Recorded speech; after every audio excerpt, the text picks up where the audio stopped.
Well, we're almost at that special time of year for getting together, family, and giving gifts. That's right, it's almost Halloween. Some of you might know, I released a middle grade novel called The Halloween Moon this summer, and what a great season it is to give that book a read. I'm doing a few virtual events in the coming weeks, Friday, October 22nd with Best of Books, Saturday, October 23rd with Books of Wonder, and Thursday, October 28th with Annie's Book Stop. Come join me as I celebrate the spooky month and this book that I wrote about it. Speaking of books, my Night Vale co-writer Jeffrey Craner has a book coming out which he co-wrote with his partner on Within the Wires, Janina Matthewson.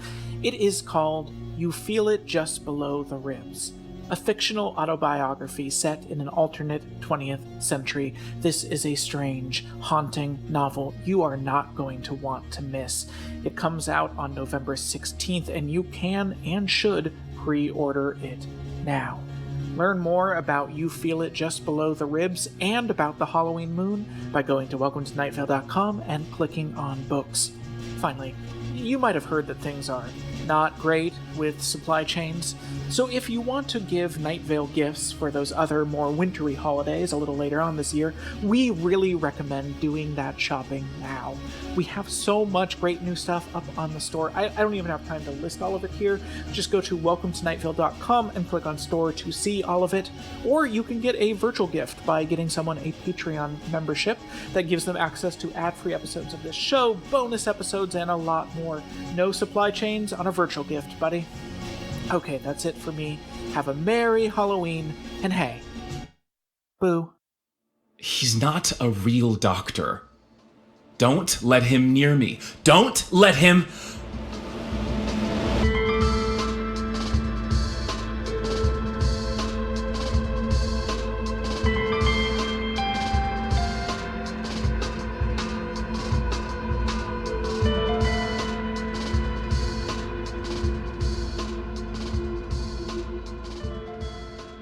Hurts, doesn't it?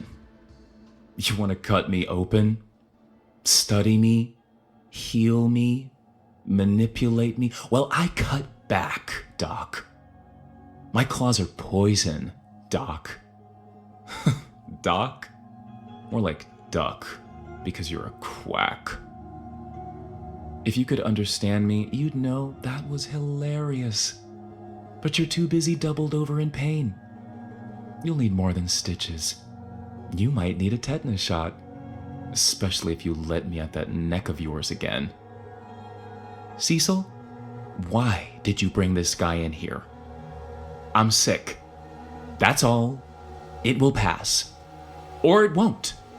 But if I'm going to die like this, floating 4 feet off the ground in a bathroom in the body of a mutant cat, then so be it. I've made whatever peace I can of that. But don't add the insult of allowing me to get prodded and groped by this D- med student. He's not even a real doctor. He's a veterinarian. He's condescending too. I'm tired of everyone trying to pat my head and my ass. You should put up signs, Cecil. Whatever. You never listen. I talk, and you get me food, or wave a feather, or hug me too hard. I might be trying to explain the difference between a Mary Cassatt and an Eva Gonzalez. Doesn't matter with you. You only hear mews and whines. You cajole me. Listen, I like the food. I love the catnip. Thank you. Thank you 1,000,000 times. Thank you. You're a benevolent guard in this prison. But I only want you to listen to me. To hear what I'm saying. To hear what I want. Please. I'm not that old, but I am. I've been in this body for 9 years. I think that's old for a cat, but I don't know. I never owned a cat. Sandrine owned a cat. Don't remember its name. It lived with us for probably a decade. I don't know. I think it died. Or ran away. Maybe she kept it when she faked her death and left for Montauk. How long do cats live? Maybe ask your doctor friend. He probably doesn't know, because he got his medical degree by passing a BuzzFeed quiz. Ask him anyway. Wait till he stops bleeding, though. No one lives forever, duck.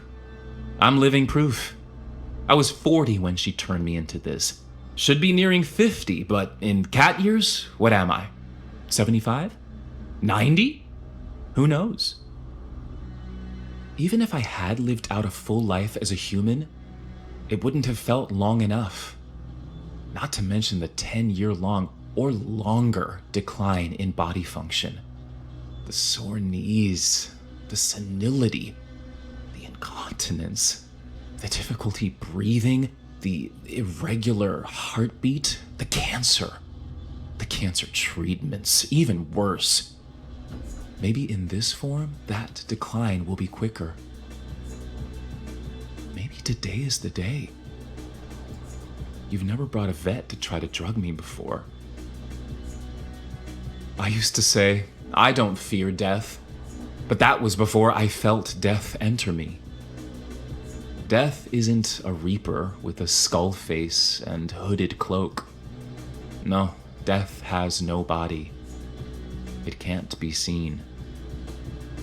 But it can be felt.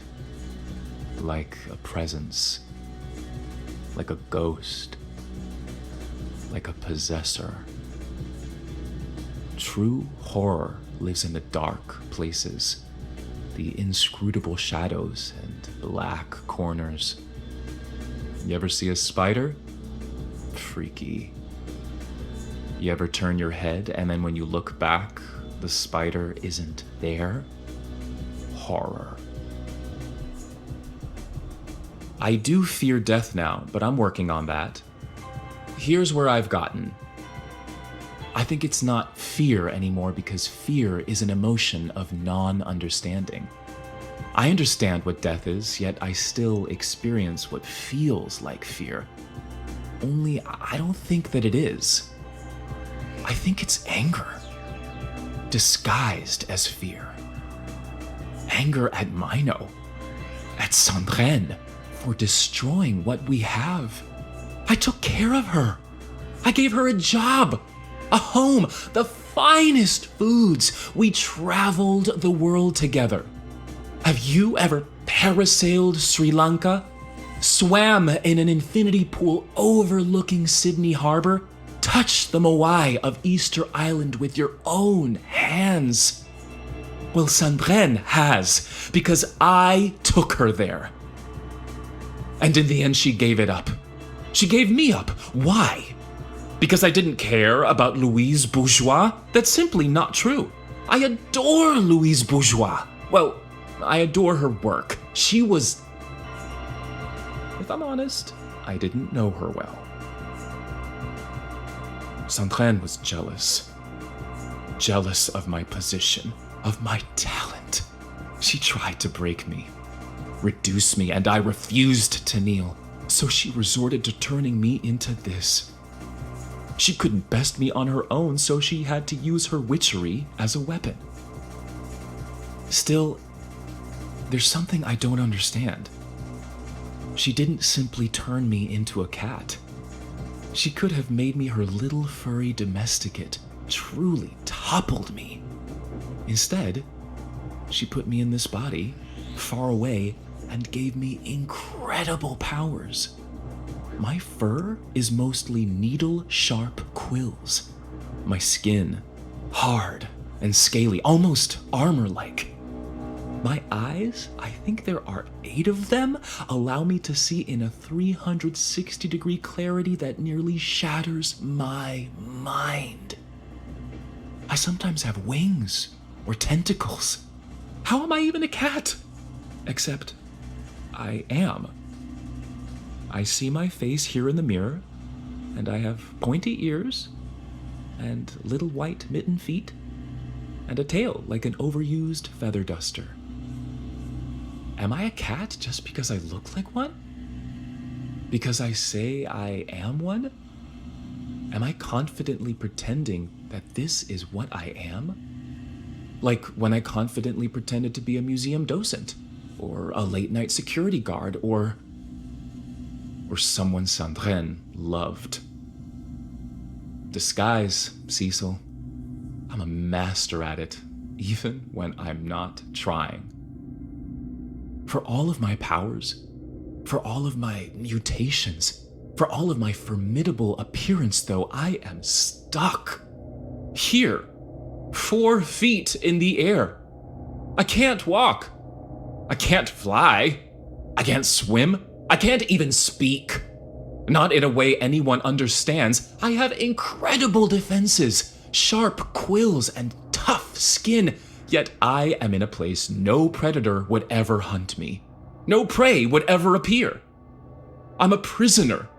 I wait for you each day to feed me. Sometimes you pet me and talk to me. It's patronizing the way you do it, pushing your lip out and babbling as if to a baby or a cat. I'm neither. I'm Silas, and I am alone. I mean, you are around. Sometimes the boys in sales stop by. Sometimes the management of this station comes in here. It's rare, but they do. They're patronizing in a different way. Unlike you and the sales staff and interns, station management can hear me, comprehend the words I say. They know my name. They know my tragic story, and they laugh. They point and say, "Tell the tale again, thief." And I do, and they laugh again. They tell me I deserve my fate, giggling all the while. It sounds mean, and it is, but they talk to me like a man. They don't speak to me as if I were a child. They respect me, even if they mock me. And, of course, there are the kittens. Sandrine wanted kids. I don't think I mentioned that. I don't like children. Didn't like children. Not then. I'm learning, though. Isn't that important, that I'm learning? Around 2002, she started talking about having children. She didn't bring it up once, but over and over again. She wanted to be a mother. I did not want to be a father. That's not the whole truth. It is a fact that I didn't want to raise kids, but more importantly, I didn't want her to raise kids. You have to understand, she was brilliant at her job.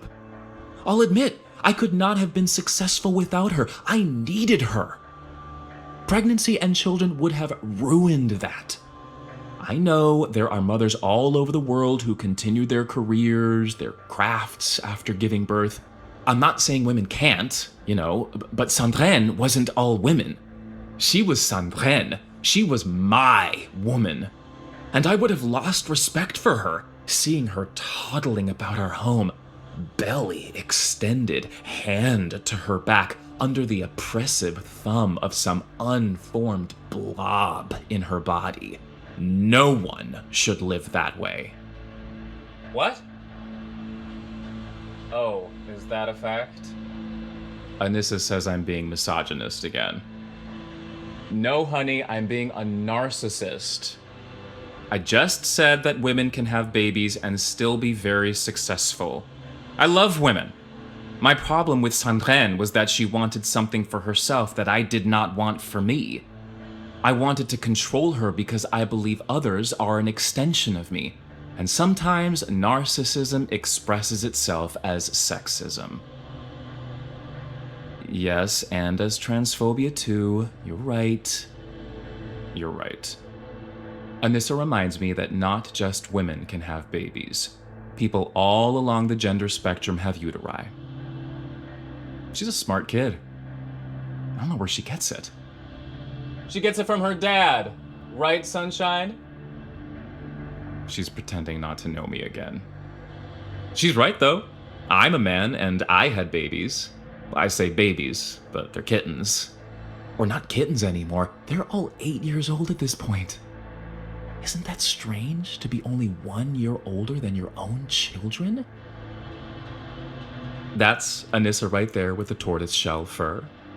And above her, near the drop ceiling with the tortoise shell skin, is Rafael. I believe he's the one you call Mixtape?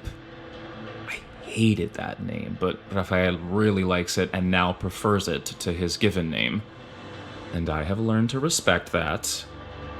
And over by the window is Jeremiah, the one that your friend Larry Leroy comes to see every day.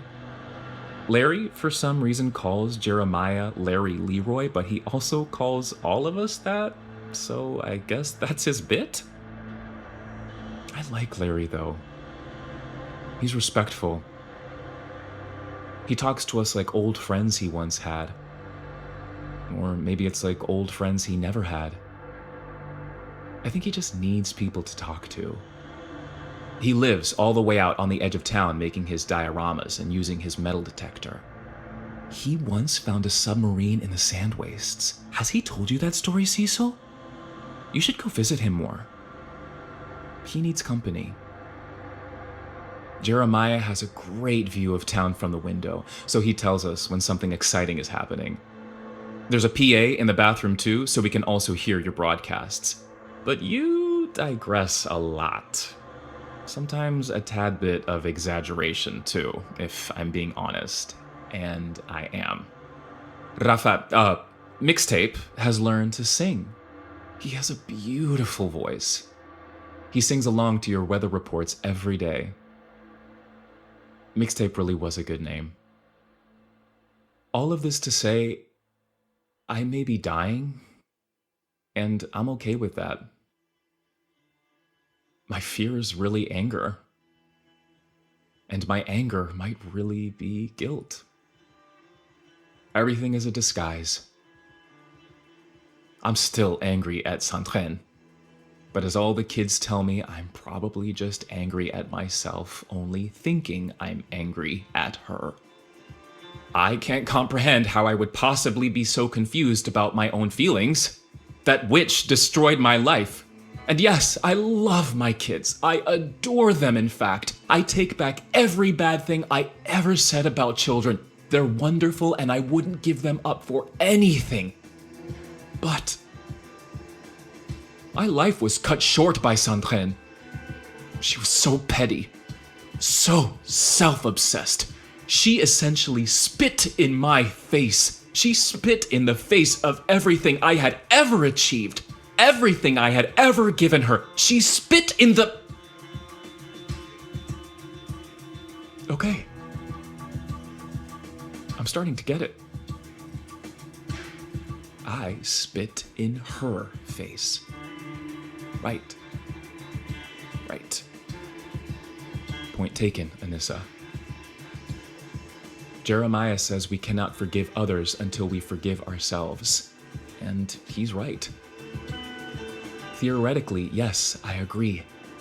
But Cecil, if you could for once recognize me. See me as not a cat. You can't possibly be capable of looking directly at this body, hearing the unholy sounds I make, witnessing my literal levitation, and think, yes, this sure is a cat. Cecil, wake up, hear me. I want to forgive myself before I die. I do. But I don't want to forgive her. Never. She lives in the woods east of town. Larry Leroy told me of a sorcerer who dwells among the trees, who gives them sentience, who casts spells of kindness, spells of entrapment. Larry, like you, exaggerates a lot, and I didn't think anything of this at first. But then he said a name. He said, Mino. Like, Minotaur. Them woods are a maze. Cecil, go find her. And bring her to me. Oh, I just want to see her pretty little face and... Hey, stop! No! Tell him to let go of my neck. Cecil! Tell the doctor to stop! He's poking me! He's struggling me! He's... Children, I love you. Will you miss me when I am.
You brought me chicken and rice. Real chicken and rice. Not in a can. I don't know what to say. Well, I do. Once again, I say thank you. My last thought as I lost consciousness was not, what happens when I die? But, what happens to this body when I die? Does the beast you call Koshek just fall to the floor, the spell broken? Or does it disappear altogether? Do I even have a physical form at all? Am I a tangible illusion? A disguise in the eyes? Or would this corpse continue to float at a fixed spot until it rotted away? Would my children have to live only feet from their dead father for the rest of their lives? And I remember that I have moved from my spot before. I have left this prison. I helped you once, a couple of times, maybe. Something with new owners? And once there was a demonic beagle? That sounds insane! Am I making that up? But why was I able to move? I'm always trying to run free. To get out of here. To get Sandrine. It's only when I want to that I cannot. That's Sandrine's spell. She wanted me to go mad. She wanted me to feel trapped, to be saddled with children, to be under another's control, to feel alone even when I'm literally never alone. That's not the whole truth, though. Them woods are a maze. So is my mind. Every dead end disguised as a path. And it is only when I accept this, when I stop being angry at the labyrinth, when I respect myself and my place, that I can truly live. She did this to me, yes. this is what I am now. Acceptance is all I can control. Listen to that. Anissa is purring. Oh, I love her purr. She's so happy here, Cecil. Jeremiah and Mixtape too. I resented their contentment for years because I couldn't understand how they could like living in this smelly, fluorescent cave. But they do. Jeremiah is gone from his spot. Look by the window. He went to go visit Larry Leroy. He can just do that. I thought it was because these children had special powers above mine, but they don't. I've left my locked position before, remember? It was because you were in danger. Because my kids were in danger. I was able to move out of this prison because I was able to see beyond myself. I say all that, and I'm trying to move now, but cannot. So maybe that theory is totally wrong. Or maybe the doctor's drugs haven't worn off yet. What the hell did he do to me? I do feel better. Groggy. But my guts don't hurt anymore. And my eyes aren't burning. Is the infection gone? Will I be able to move when I'm fully healed? I doubt it. I'm still thinking of her, of Sandrine, of Mino. And I'm angry. I'm very angry, Cecil. I'm trying not to be. It's hard to change. I'm learning, though. Isn't that important? That I'm learning? Thank you for the chicken and rice. It's bland, but I get what you're doing. You're taking care of me. You don't know who I am. Not at all. You think I'm a house cat. It's your problem. You only see what you really want to see. Like a museum guard, you're easily fooled by disguise. Only, maybe it's the other way around. Maybe I'm wrong. Maybe you're right. And I am a house cat. Maybe it's not a disguise at all. I am simply what I am. What a horrifying thought. And one I have to consider. Am I Koshek? I don't know if I'm ready to admit that just yet.